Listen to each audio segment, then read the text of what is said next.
Mga kapatid, tuloy-tuloy po tayo. Kanina po habang nagbablog ako, may tumawag po sa akin, si Sir Alan Gamaru. So pagtawag niya, di syempre naputol yung video ko. Dahil dito rin naman ako sa cellphone, yan po ang ginagamit kong camera. So syempre sinagot ko, so sir, autorans po ba to? Sabi niya sa akin gano'n, opo, autorans po ito, speaking po. Sabi niya, sir, malaki na po ang nagastos namin dun sa aming sportibo. Pina-overhaul yung injection pump, pina-calibrate yung mga injectors. Tapos, yun nga, ang sabi naman ngayon, may problema daw yung transmission, nagche-check trans. So, transmission naman. Marami po talagang tumatawag sa amin kapag ang problema po ay transmission. Ngayon, ito po kasi ang siste dyan. Karamihan po ng nagpapa-calibrate or nagpapa-overhaul. Ito po yung injection pump, no? Karamihan na nagpapa-overhaul ng injection pump ng mga automatic transmission, kapag ibinalik na itong pump mismo, nagkakaproblema na sila sa shifting. Nagkakaproblema na yung kanilang mga automatic transmission. Dahil nga po, kapag kinalas-kalas na nila lahat ito, hindi naman nila minamarkahan itong settings ng TPS. Ito po yung throttle position sensor ng injection pump. Ngayon, kahit markahan mo yung tornilyo rito, kung ang nagalaw mo naman yung tornilyo dito sa ilalim, doon sa mismong nakakabit, doon sa throttle, sa loob, nako, syempre, magbabago na po yung position ngayon nitong TPS. Kapag nagbago na yung position ng TPS, hindi mo na ngayon maiko-correct yung shifting, pwedeng delayed ang shifting mo, pwedeng hindi po talaga mag-shift. At iilaw po ang iyong check trans doon sa yung panel gauge. So mapa crosswind ka, mapa Toyota yan, mapa Adventure yan, mga kapatid, pag ito nagalaw, talaga magkakaproblema ka. Kasi po si Adventure at saka si Crosswind, parehas lang po yan ng kanilang automatic transmission. 72LE din po ang gamit na automatic transmission yan. Aisin din. So ngayon, yung tumawag po sa akin, si Sir Alan Gamaru, ito po ang problema nyo. Nagalaw ang inyong TPS, hindi na ibalik sa dati, kaya nung ikinasa na yung inyong injection pump doon sa inyong sasakyan, ayaw na ngayong kumambyo ng inyong automatic transmission at nakailaw na nga yung check trans. Ngayon, marami pong nagkakaproblema dito kasi pag na out of range na yung settings, na out of range yan, pwede pa po niyang sirain talaga itong mismong TPS. Kasi pag inapakan mo, yung accelerator mo, may kable na hinihila po ito. So pag hila nito, kayang-kaya niyang sirain yung loob nitong TPS kasi may hila yun, mawawarak yun. So isa na po yun, napakamahal po ng TPS. Ang brand new na TPS sa Isuzu Crosswind, nung nakaraan, 11,000. Ganun siya ang presyo niya. Pero may mabibili namang surplus. Kaso nung nalaman nila na mahal ang brand new, naku, nagtaasan din po yung mga surplus. So ito naman po ay sa Adventure, itong injection pump na to sa Adventure, ganun din po yung TPS nito. Mga kapatid, ang pagkakaiba lang po sa injection pump ng Adventure saka sa injection pump ng Isuzu Crosswind, ito baliktad lang ang ikot. Pero yung mismong built nito, yung lahat ng mga mekanismo dito, parehas na parehas lang po sila. Kapag ka nawala ito sa range, kapag ka nawala ito sa settings, magkakaproblema po ang shifting nyo.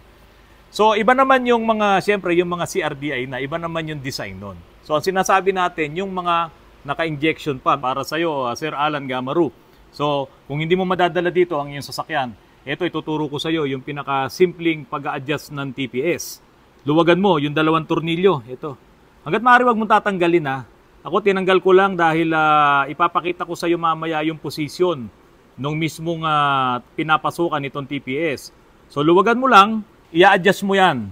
Tapos i-jack mo ang gulong ng iyong sportibo.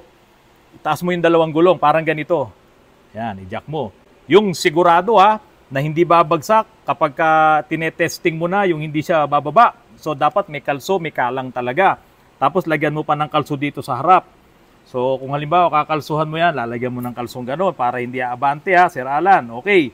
So ngayon, paandarin mo yan. Ito nga yung ano niyan. Ayan, Adjust mo muna ng todo. Sagad mo. Malalaman mo naman, makikita mo naman kung mawawala yung check trans habang ina-adjust mo. Dahan-dahan lang. So pag in-adjust mo, paabante, nawala yung check trans, doon ka na lang muna. Ngayon, kung hindi nawala yung check trans, ina-adjust mo, balik ka ngayon. Ito Sir Alan, naka-on na yung inyong engine. Umaandar na. No? Naka-ano lang siya, naka-park. Mag-a-adjust ka ngayon. Huwag mo muna ilalagay sa drive. Naka-park ka, ilagay mo sa park, ina-adjust mo to. kung may umiilaw na check trans, ito muna yung una mo i-adjust. Kapag doon sa pag-adjust mong ganon at nawala yung ilaw, doon ka na muna, higpitan mo ngayon ng konti yung dalawang tornilyo. At ilagay mo ngayon sa drive. So syempre, preno muna, ilagay mo sa drive, baba mo handbrake, tapos apakan mo ngayon yung accelerator. Dapat ang shifting ay medyo mabilis kasi walang load. Hindi pwedeng ang shifting mo ay mabagal, lumaabot ng 2,000 RPM every time na nagsiship, hindi gano'n yun. So habang inaapakan mo accelerator, tumataas din ang iyong speedometer, ang takbo mo, yung speed mo, mararamdaman mo yung shifting nun mabilis lang. Gumagano siya. Makikita mo yun doon sa speedometer mo. Gumagano yung speedometer mo hanggang sa bumilis ka na. So hindi mo na kailangang magalit yung RPM. Kapag hindi nangyari yun, adjust mo ulit ng konti. Yan. Hanggang sa bumilis ngayon yung kanyang shifting. Pero kung halimbawa in-adjust mo, lalo siyang tumatagal yung shifting niya, ibalik mo. Ibalik mo siya. Yan. Kapag ka in-adjust mo forward at hindi nawala yung check trans, dito ka ngayon mag-a-adjust sa likod. Babalik mong ganon. So kung doon nawala, tapos medyo sagad na yung adjustment mo, ay hindi pa rin nagbabago, out of range na yung kinakabitan ng TPS dito. Kasi ito po nagagalaw din, pakita mo dito RJ. Yan. Yung pinapasukan nito, yan po talaga yung nagagalaw. Ngayon kung out of range po talaga to, kahit na anong gawin mo, adjust ng TPS mo, hindi yan magkakaroon ng tamang adjustment. So ang gagawin dyan, ito po talaga kakalasin din. May tornilyo po yan, ayun. Ito yung tama. Ito hindi pa nagalaw. So ito yung tamang adjustment nitong mounting nitong TPS. So ayan po yung tama. Ayan, no? Ayan. So kung nagbago yan, yung adjustment niyan at medyo lumihis ng ganon, naku, kahit na anong gawin mo adjustment dito, walang mangyayari.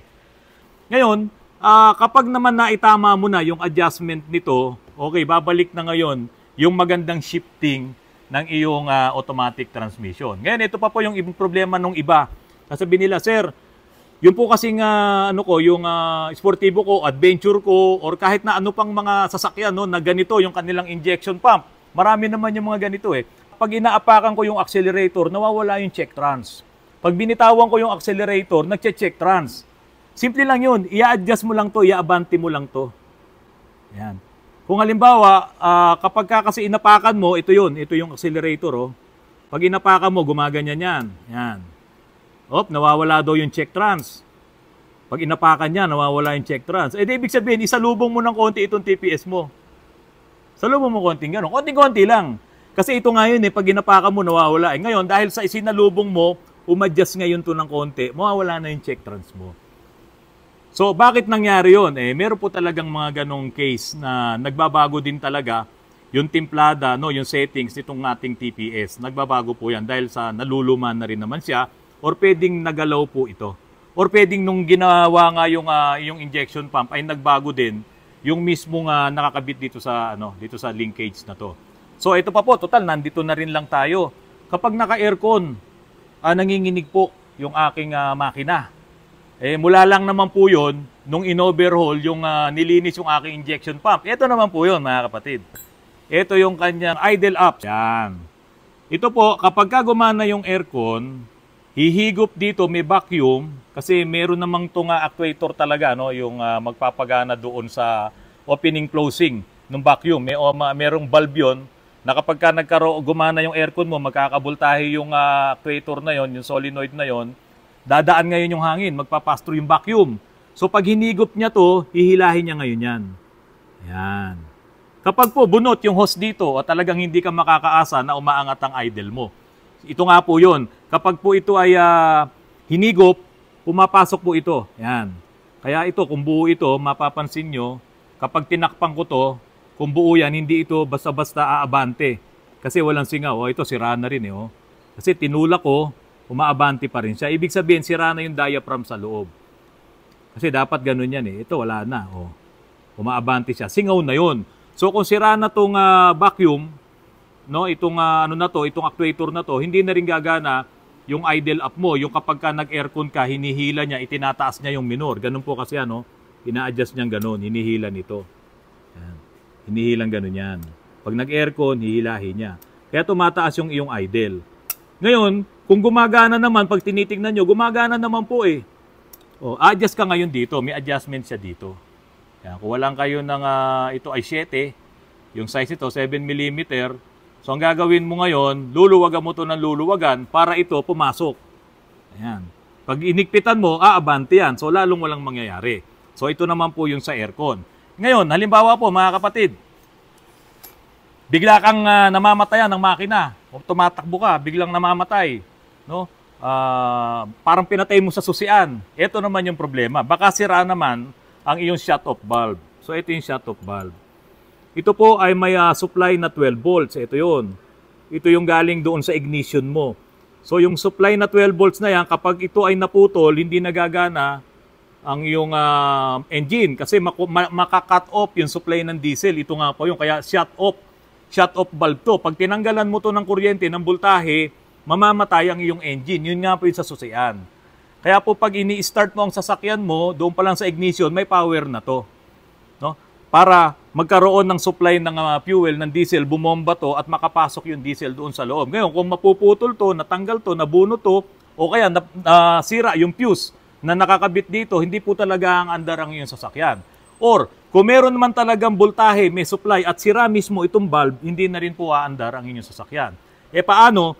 Kung halimbawa, nasa isang liblib na lugar kayo, talagang wala kayong mabibiling pyesa, sira na, kahit may supply, sira na, sarado na, stock up na, nakabara na siya, tanggalin mo na lang to at alisin mo yung valve sa loob, tanggalin mo.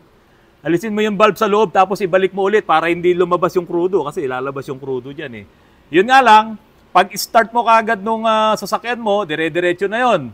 Hindi mo ngayon mapapatay kahit patayin mo doon sa iyong susian. So paano mo ngayon papatayin yun? Parang nung araw, yung mga jeep noong araw, yung mga C221, C190, C240 at iba pang mga diesel engine nung araw, may hinihila, may choke.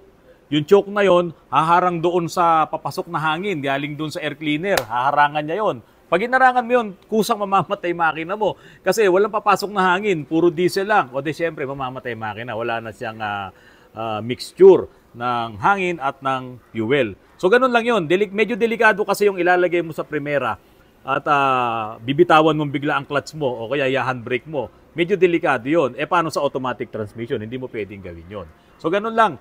Haharangan mo lang yung pasok ng hangin doon sa intake manifold o doon, alisin mo yung air cleaner, harangan mo yung butas doon at mamamatay ng engine. Paano kung hindi rumirehistro yung RPM mo? Nandito rin po yung RPM. Yan. Ito yung sensor para makuha niya yung revolution per minute, yung RPM mo. So, pagka ito ay naputol, parang ito tumatama talaga to dun sa dating kinakabitan. Eh, oh. So, kapag ito ay grounded, syempre, mawala din ang RPM mo. So, yun. Pwedeng ito yung maging problema, pero bihirang-bihira po masira ito. Bihirang-bihira yan. Kung minsan, pag talagang nawalan ka ng RPM, yung mismong panel gauge ang may problema ng RPM. Ngayon, ito po adjustable din. Kapag inilalagay itong injection pump na to, meron din siyang adjustment kung advanced or delayed. So, ito po yung mga adjustment na yan. At ito naman yung sa minor. Okay, ito pa. Yung mga nag-a-adjust ng, injection pump para lumakas yung kanyang power, talagang pwede dito. Kaya lalakas ka rin sa konsumo sa diesel. At magiging mausok ang iyong tambucho. Kasi sumusobra sa pasok ng diesel, kulang naman yung hangin. Ito po yung ginagalaw nila doon. Ayan. So ito yung lean and rich fuel adjustment. Yan po yun. So ina-adjust nila yan, luluwagan mo. Ito ay 13mm, itong tornilyo na to. Kapag po pinihit mo siya ng clockwise, kapag pinihit mo to ng clockwise, nako, malakas yan sa diesel. Pero kapag pinihit mo ng counterclockwise, yan po yung lean adjustment. Yung kaunti lang yung papasok na diesel. Kung mag-a-adjust ka lang talaga ng konti, kaunting pihit lang mga kapatid. Konti lang. Halimbawa, ito yung standard, hindi pa nagalaw ng iba, konting-konti lang, ganun lang. Huwag mong pasosobrahin kasi pwedeng mag-wild ang makina mo. Or lalakas ka nga sa fuel at magiging mausok kasi dumami yung pumasok na fuel, na diesel, konti naman yung hangin. Kaya po itong mga 4D56 gustong-gusto to parahin ng mga ASBU kasi nga talagang mausok. Hindi katulad ng mga ibang crosswind na may mga turbo, kaya po nilagyan ng turbo para makapag-provide ng additional na hangin. para kahit na na-adjust yung kanyang injection pump, na ibibigay naman ng turbo yung additional na hangin. Kaya yung ilang mga model ng crosswind, kapag ka maayos at tama ang pagkakatono ng kanyang injection pump, ay hindi po siya masyadong mausok. Sa mga 4D56 na non-turbo, nako, talagang yan ay pinapara ng mga ASBU dahil nga po siya ay mausok. Ngayon, hihigpitan ko na to. Kapag po ina-adjust nyo to, mga kapatid, siguraduhin yung nahigpitan nyo itong 13. Wala pong mabibili basta-basta niyan. Naku, napakahirap hanapin ng tornilyo na yan. Okay, papakita ko na rin sa inyo itong nangyari dito sa ka-overhaul lang namin na transmission. 72LE din, ISIN. Tignan nyo naman po ang nangyari. Sunog na sunog yung lining niya. At itong pinaka-pressure plate na, itong mga brake plates na to, ayan, oh, talagang kinaskas niya ng husto. Sobrang tindi. Buti nga, naiyakyat pa sa amin dito. Ayan, sunog po yan. Hindi dapat ganito ang kulay nito eh. Ito po ay dapat halos ganito kulay niya, oh, nung lining. Pero ito, nasunog na ng gusto. Ito po ay doon sa clutch 4. No? Ito yung brake clutch doon sa reverse din. So ngayon, walang reverse. So ito ang nangyari, nasunog. Dahil napabayaan to eh. Hindi nagpapalit to ng, ng ATF. Or kung meron mang ATF, kulang. Kaya ang nangyari, nag-overheat na yung ATF niya. Tapos nag-slide na dahil sa dumi. Ayan, oh. Kitang-kita naman po yung dumi. Ayan, sunog na. Sa dumi ng ATF, ganyan ang nangyari, nasira yung transmission. Kung palagi nyo papalitan ng ang transmission fluid nyo, ATF, siguro kahit 30 years, hindi mo kayang sirain itong mga transmission. Eh. Kaya lang, dahil sa na-neglect yung pagpapalit ng ATF, dahil nga ang sinasabi nila, 20,000 miles, 60,000 miles, masyado mahaba yun. Dito po sa atin, ang gawin nyo na lang, i-check nyo lang palagi. Bawat change oil nyo, ipakiusap nyo sa mekaniko. Pakisilip yung ATF ko. Baka maitim na, wala namang mawawala dun eh. Kumuha ka lang ng konti, yung mga ganito lang karami. O kahit kalahati lang yan, makakuha ka, makikita mo na yung texture, makikita mo na yung kulay, makikita mo yung dumi na nandun. So pagka ganon, magdesisyon ka na, i-change oil mo na rin. Para hindi naman mapadbilis ang buhay ng iyong automatic transmission. Okay. Ito naman yung pinakahuli na. Ito na po. Siyempre, marami naman tayong nabibili ng mga gadget. Meron din sa online. So, nakatuwa ang kulang bilin itong spark plug tester na to. So, ito mga kapatid, pakita ko lang sa inyo itong nabili ko sa online. Kung minsan talagang okay din naman bumili sa online eh. Nung araw, para makabili ka nitong mga ganitong spark plug tester na to, napakamamahal. So ngayon, napatunayan ko na maganda pala talagang magbigay ng kuryente itong mga naka-platinum tip na spark plug compare dito sa mga standard. Ayan, tignan nyo po. Oh. Ito sabog-sabog yung kuryente niya. Although marumi kasi siya. Pero ito, pinagpalitan na kasi bumili na ng bago yung may-ari. At ang inilagay na rin niya yung platinum tip. Pero ito, tignan nyo yung platinum tip. Oh. Ang ganda ng sunog niya, hindi sabog-sabog. So, maganda pala talaga. Kung ang gagamitin nyo pong spark plug ay yung platinum tip, compare doon sa mga standard na katulad nito. Kaya ito kumakalat, no, napakadumi doon sa mga paligid niya. So iba po pala talaga itong mga ganitong platinum tip. So mga kapatid, sana po nakatulong sa inyo itong vlog ko ulit tungkol dito sa injection pump, tungkol dito sa mga clutch lining na to, dito sa spark plug. At meron nga po pala akong ipapakita sa inyong kotse, Karmann Ghia. Ito po ay pag-aari ng aking boss, kaibigan, best friend, no? Gusto na po niyang ibenta itong Karmann Ghia na to, 1969 model po ito. Baka merong magka-interest po sa inyo, i-message nyo lang po ako at pagtatagpuin ko po kayong dalawa dito sa may-ari po nitong Karmann Ghia po na ito. Mga kapatid, sana po lagi po tayong magkikita sa mga susunod na mga vlogs ko pa at i-share nyo po sana ang mga video ko at nagpapasalamat po ako sa tumatangkilik po araw-araw ng Autoruns. Mga kapatid, magandang gabi po at marami pong salamat sa inyong lahat.